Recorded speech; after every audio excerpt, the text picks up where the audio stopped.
रुक जाओ अल्लाह के प्यारे बंदो, जब वीडियो आपके सामने आ ही गया है तो एक छोटी सी दुआ पढ़कर जाओ।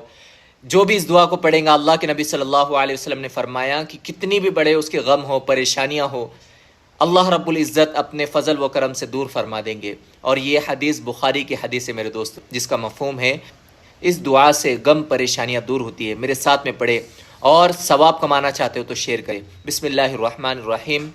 अल्लाहुम्मा रहमतक अर्जू फला तकिलनी इला नफ्सी तरफत आइन व अस्लिह ली शानी कुल्लुहु ला इलाहा इल्ला अंत।